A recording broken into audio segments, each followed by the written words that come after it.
Well, in just a few hours, Hunter Biden is expected to testify behind closed doors as part of the Republican-led impeachment inquiry into President Joe Biden.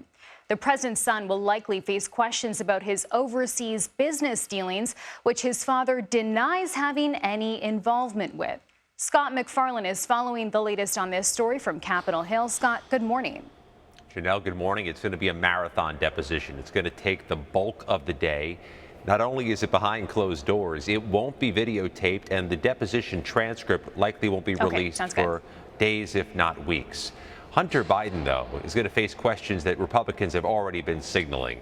They question if he traded off his family, his father's name, to earn business. They question whether some of that money somehow got back to the president. Democrats have said this inquiry has not laid a glove on President Biden, that any money that went to President Biden from his family was repayment of old loans. But Chanel, there's been a twist just before this deposition begins.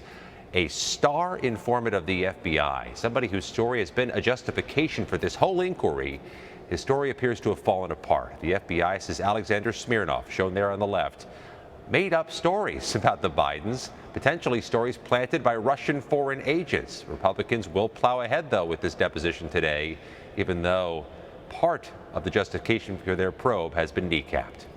Scott, while we have you, also want to ask about funding for Ukraine in Washington. We know that still remains uncertain, but multiple sources now confirming to CBS News that House Speaker Mike Johnson has put a new offer on the table to prevent that partial government shutdown that could happen this weekend. What more do we know about this?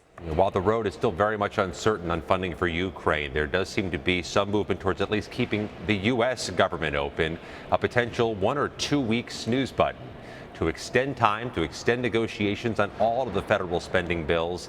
They'd have to pass that very short extension by Friday to avoid 20% of the government closing this weekend. Okay, Scott MacFarlane, thank you.